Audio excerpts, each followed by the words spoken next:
My fiancée called me a pathetic loser in front of 6 people, stood up, grabbed her purse, and walked out of our apartment without looking back.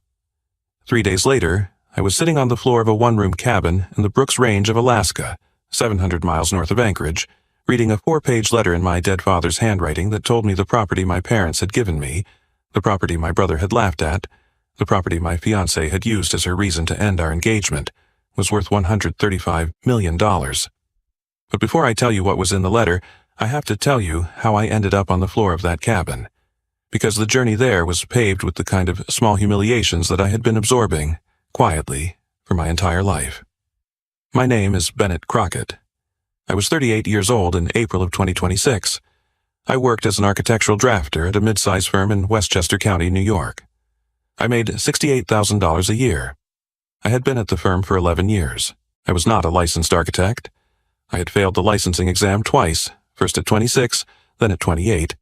And after the second failure, my father, Dalton Crockett, sat me down at the kitchen table of the Scarsdale mansion where he and my mother lived and said, "Bennett, maybe architecture isn't for you."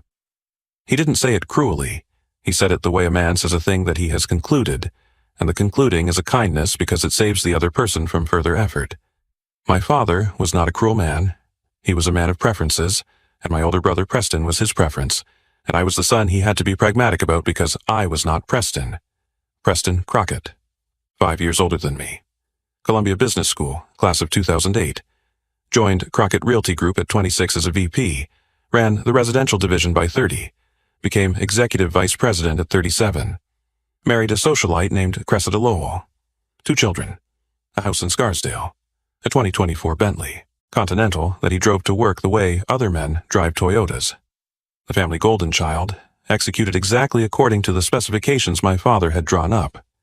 I was the drafter, the one who drew other people's buildings, the one who sat in an open-plan office in White Plains for 11 years and produced technical drawings that architects signed their names to and took credit for. I was good at it, patient, detail-oriented, the kind of drafter senior architects requested by name because my drawings were always clean, and my construction documents never needed revisions from the contractor. I was not executive material. My father told me that directly, at 26, before he told Preston he was making him VP. "You're not executive material, Bennett, but every firm needs people who do the careful work." Careful work. It was the nicest thing he ever said about me, and he said it once, and I have been replaying it for 12 years. My mother, Winifred Crockett, was kinder. Not warmer. The Crocketts were not a warm family, but kinder in the way that mothers sometimes are, compensating quietly for fathers who weigh their sons like livestock. She sent me birthday cards. She remembered that I preferred lemon cake to chocolate.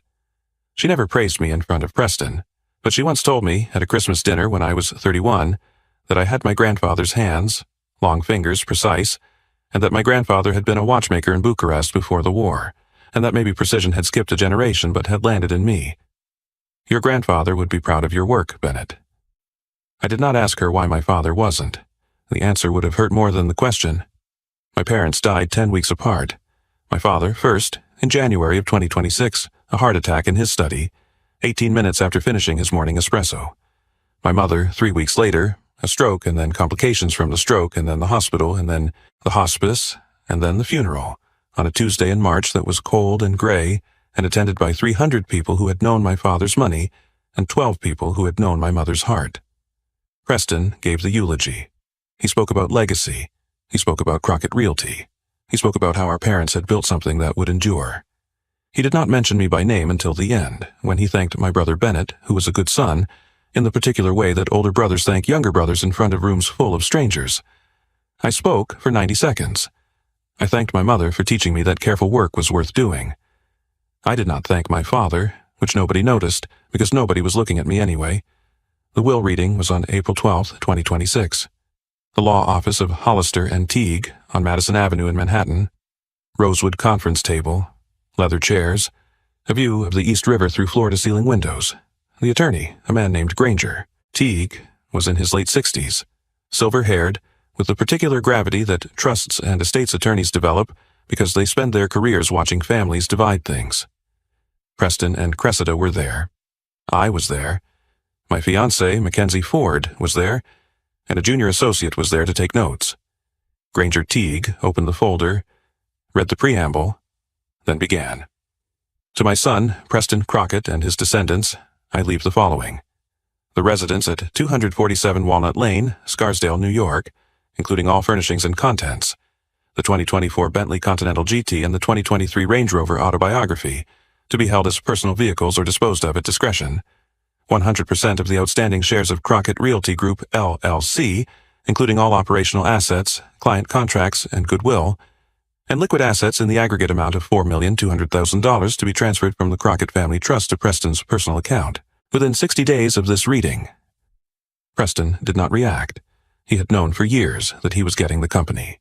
The specific dollar amounts were confirmations, not revelations. Cressida allowed herself a very small smile, the kind of smile a woman allows when she has just learned that her husband is now worth $19 million and she is going to get half of it by marriage. Granger Teague continued. To my son, Bennett Crockett, I leave the following. The property, located in the Brooks Range region of the North Slope Borough, Alaska, consisting of approximately 220 acres of land with a single-structure wood cabin, legal description to be provided in the attached survey. A handwritten letter from Dalton Crockett to Bennett Crockett, to be opened by Bennett alone and only upon his arrival at the aforementioned cabin, and the sum of $12,000 in cash, to be provided as travel funds for Bennett's journey to the Alaskan property. The room went quiet. Not awkwardly quiet, politely quiet. The kind of quiet that settles when everyone in the room is trying to figure out how to react to something that has just revealed itself to be lopsided. Cressida covered her mouth with her hand.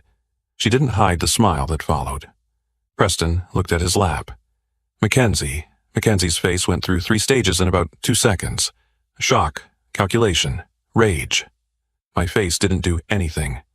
I had learned somewhere between ages 10 and 15 how to make my face not do anything. Granger Teague looked at me. Mr. Crockett, do you have any questions?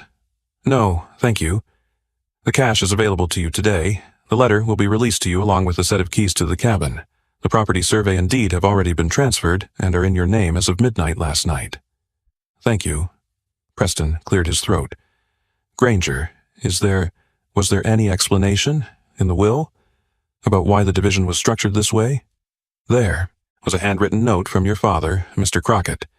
It read, and I'm quoting, Preston, you inherit the visible estate because you are its rightful heir. Bennett inherits what I value most. Do not interfere, end quote. Preston blinked. What I value most. That was your father's language, not mine. Cressida made a sound. Not a laugh, a kind of involuntary exhale that could have been a laugh if she had permitted it. Mackenzie made a similar sound, except hers was a laugh, brief and sharp, that she covered with a cough that didn't fool anyone. A cabin in Alaska, Mackenzie said. I'm sorry, I didn't mean to laugh, a cabin. Miss Ford, Granger Teague said, with the mild patience of a man who has heard many reactions and many will readings. The reading is a formal proceeding. I'd ask that you reserve commentary for later. Of course, sorry. We left the law office. Preston and Cressida took a car service back to Scarsdale. Mackenzie and I took the Metro North back to Yonkers. Mackenzie spent the entire 34-minute train ride on her phone, texting someone, her sister, probably, and did not look at me once. When we got back to our apartment, a 4th-floor walk-up on Warburton Avenue, she said, We need to talk about this. About what? About your parents leaving you a shack. Mackenzie, my dad left me a letter. There might be something I don't understand yet. A letter. Your dad left you a letter in a cabin and $12,000 and you're waiting for the letter to be something. Bennett, your parents just told you, in writing, that Preston was the real son and you were the afterthought. And the afterthought's inheritance is a cabin in frozen nowhere. Read the room. I'm going to Alaska. What? I'm going to fly to the cabin, read the letter, see what my dad wanted to tell me. Bennett, you have 6 weeks of paid vacation you've never used. You're going to burn them on a trip to a cabin that your family considers a joke. I want to see what he left me. He left you a cabin. He left you a letter that probably says he loved you and was sorry he was a cold father. It's not going to fix anything. Maybe not, but I'm going. She stared at me for a long time. The stare was not the stare of a woman who was disappointed. It was the stare of a woman who was recalibrating. The engagement had been a year long. We had a wedding scheduled for September 2026, a deposit on a venue in Tarrytown, an invitation list, a color palette. And Mackenzie Ford was looking at me across the kitchen of our 4th-floor walk-up and recalculating whether any of those things were going to happen. Okay, she said. Let's have dinner. Thursday, just us and Preston and Cressida. Let's process this together, as a family. Mackenzie, I don't want to have dinner with Preston and Cressida right now. Bennett, your parents just divided their estate and left you basically nothing. The adult response is to sit down with your brother and have a conversation about it, not to run away to Alaska. I'm not running away. Then have dinner. Thursday, here, I'll cook. I agreed. I should not have agreed. But I was 38 years old and I had spent my entire life agreeing to small requests from people who loved me less than I loved them. And I did not yet have the muscle to refuse. That muscle would develop. It would develop that same week, in fact. But it was not developed yet on that Monday afternoon. Thursday, April 14th, 2026. Our fourth-floor walk-up in Yonkers. Dinner for 6. Me, Mackenzie, Preston, Cressida, and 2 of Mackenzie's closest friends. Bronwyn, a publicist, and her husband Arlo, a lawyer. Mackenzie had invited them. I didn't know why. I would find out. Mackenzie made a braised short rib with polenta. She had opened 3 bottles of wine by 7:30 p.m. and had drunk most of one of them herself by 8. Preston and Cressida arrived at 7:15, brought a bottle of $140 Barolo, and sat at the small dining table with the air of visiting royalty, slumming it at a commoner's function. Bronwyn and Arlo arrived at 7:30, charmed, well-dressed, the particular kind of friends that women invite to dinners when they want witnesses. The conversation was controlled for the first hour. Preston was careful. Cressida was polite. Mackenzie drank. I watched. Around 8:45, Preston mentioned the inheritance. Not about me, about the company. He was going to restructure Crockett Realty, move into the Connecticut market, buy out a competitor in Stamford. He was expansive. He was celebrating. He was not trying to rub anything in, but he was also not trying to avoid it, because Preston Crockett has never in his life considered whether his success might feel heavy in the room to his brother. Bennett, you should come up to the Scarsdale house sometime, Preston said. We're going to renovate. Keep what Mom and Dad did, but modernize. Cressida has ideas. Sure. Preston, that sounds good. And the Bentley. I'm going to drive it. I know it seems silly, but Dad loved that car. I want to keep it in use. Makes sense. Are you? Have you made any decisions about the cabin? I'm flying up on Friday. Friday? This Friday? Yes. Mackenzie refilled her wine glass. She had been quiet for 10 minutes, which for Mackenzie was a warning sign. I did not heed it. What are you going to do up there? Preston asked. He wasn't mocking. He was curious. Read my dad's letter, look at the property, see what he wanted me to see. Can I come? Not this time, Preston. Dad's instruction was that I open the letter alone. Fair, I respect that. He raised his wine glass. To Dad, who was complicated but cared in his own way. To Dad. And then Mackenzie laughed. Not a small laugh, not a chuckle. A full, loud, theatrical laugh. The kind of laugh that travels across a dinner table and stops all other conversation. Bronwyn looked at her. Arlo looked at his plate. Cressida looked at me. I'm sorry, Mackenzie said, still laughing. I'm sorry, I can't do this. I can't sit here and watch Bennett pretend that flying to Alaska means anything. His parents left him nothing. Preston got the house and the cars and the $19 million company, and Bennett got a letter. A letter, guys. And he's going to fly to Alaska and read the letter and come back and tell us it's meaningful. Mackenzie, I said quietly, please. No, Bennett, no. I've been trying to figure out for a year why I'm still with you. Why I said yes when you proposed. Why I'm planning a wedding in September to a 40-year-old drafter who lives in his brother's shadow. And I just figured it out. I'm with you because I felt sorry for you. I felt sorry for the boy whose parents never thought he was enough. And I thought I could love the version of you that emerged when you finally stepped out of Preston's shadow. She stood up, wobbled, steadied herself against the table. But you're not stepping out, Bennett. Your parents just confirmed in writing what I've been afraid of for a year. You're the lesser son. You're going to stay the lesser son. And I'm not going to spend my life married to a man whose own father left him a fucking cabin because that's all he was worth. Mackenzie, Cressida started. No, let me finish. Bennett, you are a pathetic loser. You are. I've been saying it to myself for months, and I've been too polite to say it to your face. But your parents said it in their will. Your brother is going to say it at Thanksgiving and Christmas and every holiday for the next 40 years by just existing next to you. And I am done. I am not going to be the Mackenzie Crockett who has to sit at the kids' table every family gathering because my husband's own family doesn't respect him. I'm out. She grabbed her purse, her coat, her keys. Bronwyn, Arlo, I'm sorry, thank you for coming. I'll call you tomorrow. Preston, Cressida, enjoy your $19 million. Bennett, the ring is on the bathroom counter. Have fun in Alaska. And then she walked out, slammed the door. The slam echoed in the hallway of the fourth-floor walk-up. The 6 people left at the dinner table sat in silence for about 11 seconds, which is a very long time when you have just watched an engagement end in front of 2 people who were invited specifically to witness it. Bronwyn spoke first. Bennett, I am so sorry. I had no idea she was going to. I know. Thank you, Bronwyn. You can go. All of you can go. I need a minute. Arlo and Bronwyn left within 2 minutes, with the awkward murmured apologies of people who have been made unwilling witnesses to another couple's collapse. Cressida made a sympathetic face and excused herself to the bathroom, which left Preston, alone with me, at the dinner table. My older brother looked at me. For the first time in a very long time, Preston Crockett looked at me without condescension.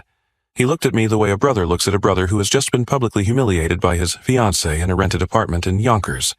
Jesus, Bennett, I'm so sorry. Don't be. She was drunk. She didn't mean most of what she said. She meant all of it. She's been rehearsing it for months. She just needed an audience. Bennett, I want you to know that whatever Dad and Mom did with the will, I don't feel that way. I don't think you're what she said. You're not that. You're my brother. Thank you, Preston.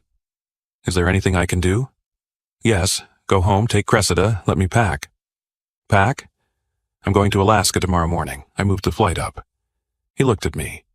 He almost said something, then he didn't. He got Cressida. They left.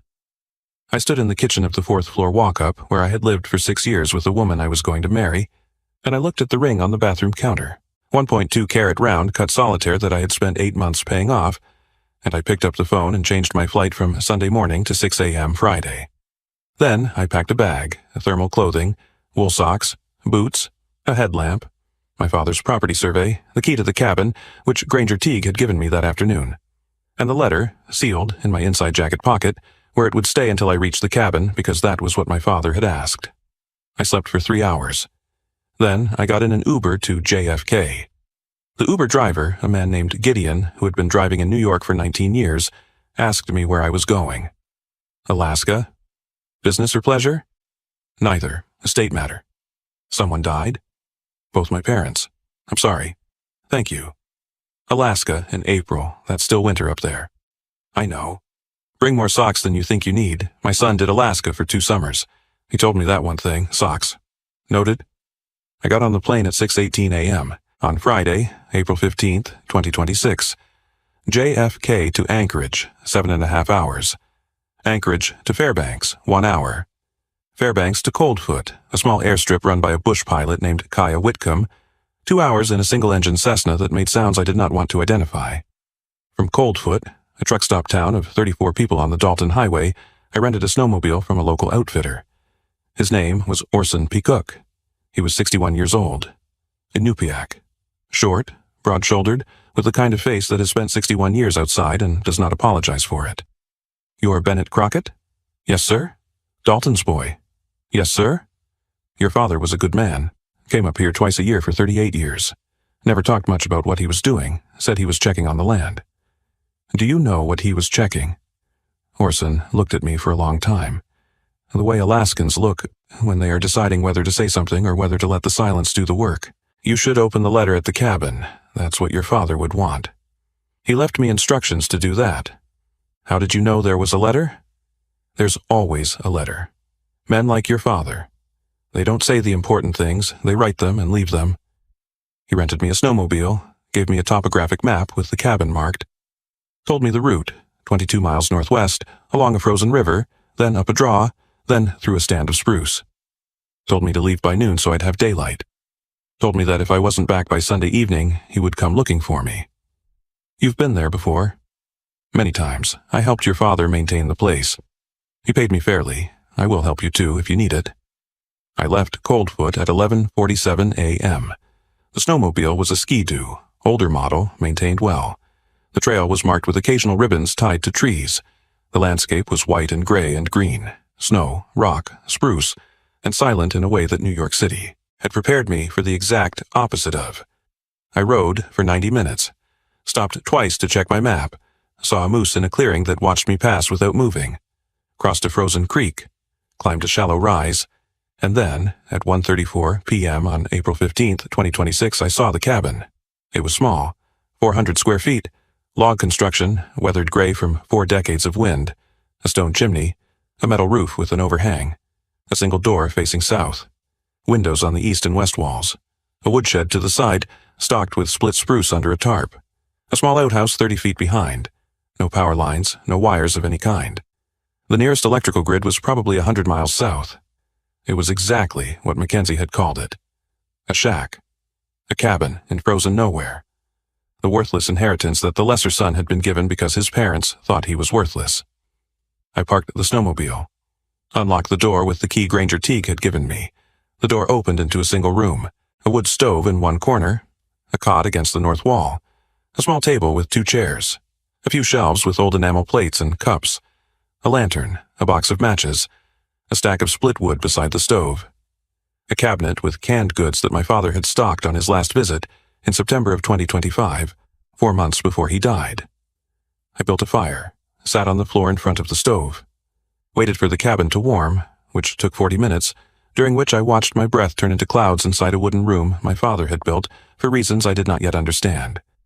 When the air was warm enough to hold the paper without my fingers stiffening, I took the letter out of my jacket. Sealed. My father's handwriting on the front. Bennett, to be opened at the cabin. I opened it. 4 pages, handwritten. Dated November 2022, 3 years and 2 months before my father's death. Bennett, if you're reading this, I'm gone. You are sitting in the cabin I built for you in 1987, which means you took the trip. Thank you. I was not certain you would. You had every reason to assume this inheritance was an insult, and you came anyway. That tells me that the son I raised, the son I did not always see clearly, is the son I hoped he was. Preston got the visible estate. You got this cabin. I know how that looks. I need you to understand, before you go further, that the division was not about love. It was about fit. Preston is the heir to what is visible. You are the heir to what I value most, and what I value most is what you are about to learn about. In 1987, when I was 32 years old and starting Crockett Realty, I took a trip to Alaska with a geologist friend named Calvin Redcliffe. Calvin was doing mineral survey work for the state of Alaska under a federal grant. He was one of the best field geologists in the country, though he was never famous because he preferred Alaska to academia. Calvin showed me a piece of land in the Brooks Range that had been overlooked by the major mining companies. A 220-acre parcel that included a geological formation with what Calvin believed were significant deposits of rare earth elements, specifically neodymium and dysprosium. In 1987, rare earth elements had almost no market value. Neodymium was trading at about $4 per kilogram. Dysprosium was a laboratory curiosity. The major mining companies ignored the Brooks Range deposit because the extraction costs exceeded the market value. Calvin told me, and this is what changed my life, that rare earth elements would become strategically valuable within 20 years as consumer technology advanced. High-performance magnets, wind turbines, electric vehicles, defense systems. He said the deposit was probably worth $2 to $3 million at 1987 prices. He said it would be worth 10 times that by 2007. He said it might be worth 100 times that by 2027. I bought the 220 acres, including the mineral rights. I paid $38,000. I built this cabin as cover, so that anyone who asked would think I was a recreational landowner, not a man sitting on a strategic mineral reserve. I paid the annual property taxes every year for 38 years. I visited twice a year to maintain the cabin and document the property. I told no one about the deposit except your mother. In 2019, when I was 64, I commissioned a quiet assay from a firm in Fairbanks. The results, which are in a sealed folder under the floorboard beneath the cot, along with Calvin Redcliffe's current contact information, a property survey, and a list of 3 mining consultants I trust, confirmed everything Calvin had predicted in 1987 and more. Bennett, the land is currently valued at approximately $4 million for the surface rights alone. The mineral rights, based on the 2019 assay and current commodity prices, are valued conservatively at $87 million and could be as high as $112 million with the right extraction partnership. Total estimated value, approximately $100 million at 2022 prices, with upside to significantly more, depending on how the rare earth markets develop. Now, I need to tell you why I left this to you and not Preston. Preston is exactly who I raised him to be. He's aggressive, acquisitive, and skilled at moving assets. If I left him this land, he would sell it within 6 months. He would take the cash. He would put it into Crockett Realty. The deposit would become a line item in someone else's mining operation, and the strategic asset I spent 38 years protecting would be cashed out for a generation's worth of brownstone flips in Brooklyn. You are different, Bennett. I know you don't see yourself the way I see you. I know that I spent a large part of your childhood and all of your adult life telling you that you were not executive material, that you were better suited to careful work, that you should focus on drafting. I told you those things because they were true, and I also told you those things because it was the easiest way to keep Crockett Realty unified under Preston and to avoid the kind of succession dispute that has destroyed better families than ours. I was wrong to make you feel smaller to keep the peace. I am not going to tell you I am proud of you now, because I said too little of that while I was alive, and to put it in a letter is cheap. But I will tell you this. I chose you for this inheritance because you are the son who reads letters before acting. You are the son who investigates before selling. You are the son who, if given a strategic asset that requires patience and careful work, will do the careful work. Preston would cash out. You will build. The rare earth market is going to be one of the defining commodity markets of the next 40 years. Electric vehicles, wind energy, consumer electronics, defense. You are sitting on a deposit that will become more valuable every year for the rest of your life. I'm giving you this not because I feel guilty for how I raised you, though I do, but because you are the son I trust to honor what it could become. The folder under the floorboard has everything you need to start. Calvin Redcliffe is 78 years old and lives in Fairbanks. He's expecting you. He will confirm everything in this letter and add context that I could not fit here. The 3 mining consultants on the list are men and women I have known for years. They will not cheat you. They will guide you. Take your time. The land has been there for 1 billion years. It will wait for you. Do not tell Preston. Not until you understand what you have. Not until you have partners in place. Preston will want to help. Preston's help is cash-out advice. You do not need cash-out advice. You need time, patience, and the careful work you have been doing for 11 years without realizing you were training for this. I love you, Bennett. I was not good at showing it while I was alive. I am sorry. I hope this cabin and this letter and the 220 acres around you will be enough. Dad. I sat on the floor of the cabin for a long time. I did not cry at first. I was not a man who cried easily. But after maybe 40 minutes of sitting on the floor, reading and rereading the 4 pages, I found that I was crying. Quietly. Not because my father had left me $135 million worth of land, not even because he had admitted that he had been wrong about me. Because he had seen me. Somewhere, underneath the 38 years of preferring Preston, my father had been watching me, had been cataloging my patience, my carefulness, my willingness to read before acting. And when it came time to decide which son to trust with the most important asset he had ever built, he had chosen the son who had never once felt chosen. I got up, walked to the cot, moved it aside. The floorboard beneath it was loose. I could see the seam where my father had cut it. I pried it up with the pocket knife I had brought for general use. Inside was a steel lockbox. Inside the lockbox, wrapped in waterproof plastic, was a folder. Inside the folder, the 2019 assay report, 41 pages, complete with core sample photographs, chemical analysis, and concentration percentages of neodymium, dysprosium, and 4 other rare earth elements. A property survey from 1987, with the boundaries of the 220 acres hand-drawn by a surveyor named Lowell Atkins, who had also signed his name at the bottom. A handwritten card with Calvin Redcliffe's phone number, address in Fairbanks, and a note from my father. Calvin is expecting you. Do not call him from a phone that can be traced back to the family. Use a burner or a payphone. He will understand. A typed list of 3 mining consultants, a woman in Denver, a man in Toronto, and a firm in Perth, Australia. Each with phone numbers, email addresses, and a 1-paragraph description in my father's handwriting of what kind of work each did and when my father had last spoken to them. A final item. A second, shorter handwritten note from my father. 4 sentences. Bennett, this folder is your blueprint. Do not rush. Do not tell Preston until you are ready. Trust the consultants on this list. I vetted them personally. Build something that honors this land, and if you do, I will have been a better father in death than I was in life. Dad. I put everything back in the waterproof plastic. Put the plastic back in the lockbox. locked it, and put it in my bag, covered the floorboard, moved the cot back, and I sat by the fire until the fire died. Then I built another one, and I slept on the cot that my father had slept on twice a year for 38 years, in a cabin on 220 acres of Alaskan wilderness that my fiancée had called a pathetic inheritance 6 hours before I left for the airport. The next morning, I rode the snowmobile back to Coldfoot. Orson Peacock was waiting outside the outfitter.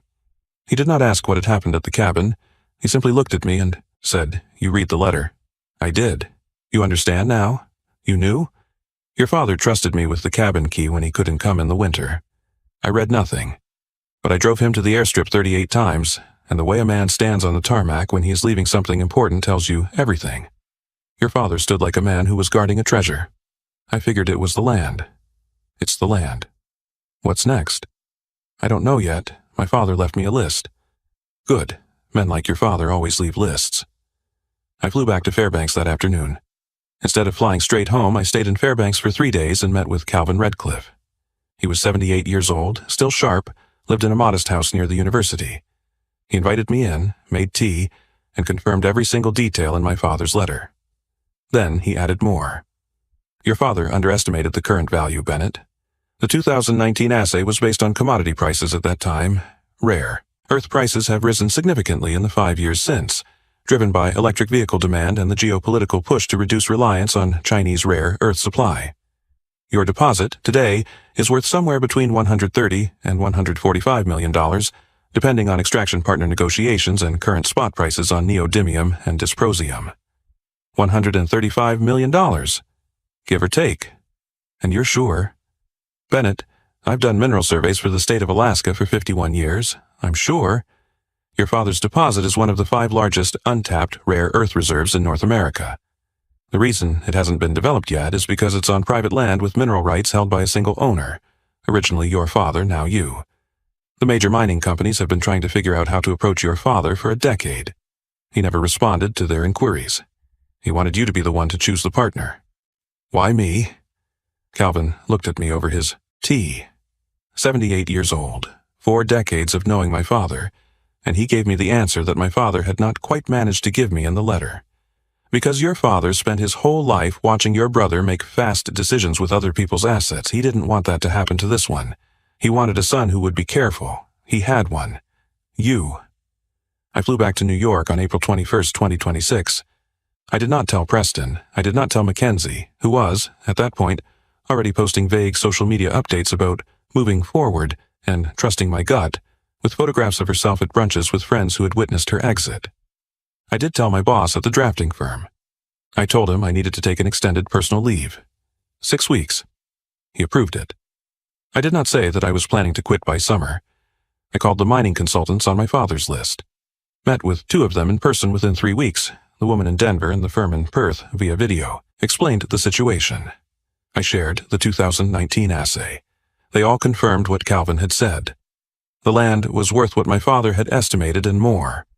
The right development path would take 3 to 5 years. The wrong development path, selling to the highest bidder, would leave tens of millions on the table and put the deposit in the hands of a mining operation that would extract maximum value without honoring the strategic asset my father had built. I chose the firm in Perth. They had the best track record on rare earth development. They were willing to provide upfront capital and take a minority stake in exchange for handling the extraction planning. 6 months later, in October of 2026, I signed a development partnership agreement with the Perth firm. They provided $4 million in upfront development capital. Their geologists began the permitting and environmental review process, which would take 18 to 24 months before extraction could begin. The deposit was valued in the partnership agreement at $142 million, with projected revenue over 10 years of significantly more. I did not tell Preston. I did not tell anyone in New York. I quit my drafting job in July. Told my colleagues I was taking time to figure things out. They assumed I was still processing my parents' deaths and the breakup. They were kind. They were not wrong. I was processing. I was just also doing something else. Thanksgiving, November 2026. Preston hosted at the Scarsdale Mansion, the one my mother had decorated in 2001, and that Cressida had been slowly redecorating since February. I went. I brought a bottle of wine. I sat at the dining room table where I had eaten Thanksgiving dinner every year for 37 years. Preston was expansive. Cressida was polite. Their children were 10 and 7 and had no idea what any of it meant. During dessert, Preston said, "Bennett, I've been thinking. Cressida and I have been thinking. You got a raw deal in the will, Dad, and Mom left you that cabin and basically nothing else. We've been talking, and we'd like to transfer you some money from the estate. $100,000. As a gesture, family takes care of family." I looked at my brother. Preston Crockett, Executive Vice President of Crockett Realty Group, worth approximately $19 million on paper, offering me $100,000 out of his inheritance as a gesture. It was a real gesture. It was also the most patronizing thing he had ever done, and he did not know it, because Preston had never once in his life thought about what it would feel like to be on the receiving end of his charity. "Thank you, Preston. That's generous, but I'm okay." "Are you sure? You quit your job?" "I did." "What are you doing for money?" "I'm developing some land." "Land? Where?" "Alaska." Preston laughed, not cruelly, just in the way he always laughed at me. "Dad's cabin? Bennett, that's 220 acres of frozen wilderness. What are you developing? A ski resort?" Looked at my brother. I considered for a moment telling him. I considered it for maybe 4 seconds, and then I remembered my father's instruction. "Do not tell Preston until you are ready." And I remembered why my father had written it. Preston's help was cash-out advice. I did not need cash-out advice. I needed time, patience, and the careful work I had been doing for 11 years without realizing I was training for this. "I'm figuring it out, Preston." "Well, if you need money, I meant what I said. The offer stands. You're my brother." "I appreciate it, Preston. I really do." And I did appreciate it. Preston was not a bad brother. He was just an unseeing one. He had spent 43 years in the visible estate of our family, and he had genuinely never looked down into the invisible one where I had been standing the whole time. It is April 2027 now. 1 year since the will reading. I am 39 years old. I live in a rented 1-bedroom apartment in Hastings-on-Hudson, just north of Yonkers. I drive a used Subaru Outback. I wear the same clothes I wore as a drafter, because the partnership agreement is confidential, and the upfront capital is all being spent on permits, consultants, environmental reviews, and legal structures, not on a new life. The development is on schedule. The Perth firm has completed the initial environmental impact study. The state of Alaska has approved the preliminary permit. Extraction will begin in Q3 of 2028. The first revenue distributions to my holding company will begin in late 2028 or early 2029. At current projections, my personal net worth in 2029 will be approximately $85 million after taxes and development costs. By 2035, assuming the rare earth market continues on its current trajectory, it could be 2 to 3 times that. Mackenzie Ford got engaged in January 2027 to a hedge fund associate named Colson. Her social media announced it with a photograph of her ring, a 2.4-carat cushion, cut, and the caption, "When you know, you know." I saw the post because an old friend showed me. I did not react. I had stopped reacting to Mackenzie Ford the moment she walked out of the apartment. She had made her assessment. It had been based on incomplete information. I owed her nothing, and she owed me nothing, and the accounting was closed. Preston does not know. Cressida does not know. My former drafting colleagues do not know. Calvin Redcliffe knows. Orson Peacock knows. The Perth firm knows. My attorney knows. My 3 consultants know. No one else. When the extraction begins in 2028, when the revenue starts in 2029, when the holding company starts making distributions, I will decide then whether to tell Preston. Maybe I will. Maybe I will do it gently, without shame, because Preston is not a villain in my life, just a brother who has always been in the foreground. Maybe I will simply let him figure it out when the tax records and the property filings become too large to miss, but I will not rush it. My father said the land will wait. I will wait with it. Last weekend, I flew back to Alaska for my seasonal property inspection. April 2027. Exactly 1 year after my first trip, Orson Peacock met me at Coldfoot. Same snowmobile, same 22-mile ride, same cabin. I built a fire, sat on the floor, opened my father's letter for the 100th time and read it again. The handwriting had not changed. The words had not changed. But I had. A year ago, I was a drafter whose fiancée had called him a pathetic loser in front of his brother. Today, I am a man who owns 220 acres of land containing one of the largest untapped rare earth deposits in North America, and I am developing it carefully, slowly, without telegraphing a single thing to the people who wrote me off. My father was not a good father. He was a complicated one, but he was a careful one. He watched me for 38 years. He concluded that the son who would read the letter was the son who would build the legacy, and he bet a $135 million strategic asset on his conclusion. He bet right. Now, I want to ask you something. What would you do if the people closest to you, your parents, your brother, your fiancé, all concluded that you were the lesser one, that you were the pathetic one, that you were the one who got the leftover inheritance because that was all you deserved? Would you let their conclusion become yours? Would you carry the verdict they handed you around like a permanent piece of clothing? Or would you go to the cabin? Would you open the letter? Would you trust, for once in your life, that the people who diminished you might have been wrong, and that the strange, quiet, apparently worthless thing you inherited might be the most carefully chosen gift of your life? And here is the harder question. Have you ever received a gift that looked like a punishment? A job that looked like a demotion? A relationship that looked like a dead end? A piece of land that looked like frozen nothing? Did you open it? Did you sit with it long enough to find out what was actually inside? Because here is what I learned. Some inheritances are not about money. Some inheritances are about being seen. My father saw me, once for the first time, in a letter he wrote 3 years before he died. He did not say he was proud. He did not say he was sorry, not the way a parent should. But he said, in the only way he knew how, that I was the son who would do the careful work. And the careful work turned out to be worth $135 million and counting. The pathetic loser is sitting on one of the largest rare earth deposits in North America. The pathetic loser took a flight to Alaska because his dead father left him a letter. The pathetic loser read the letter. The pathetic loser did the careful work. And the pathetic loser is doing just fine. Drop your answer in the comments. I read every single one. If this story hit something in you, hit that like button. Share it with someone who has been called the lesser one by the people who should have seen them clearly.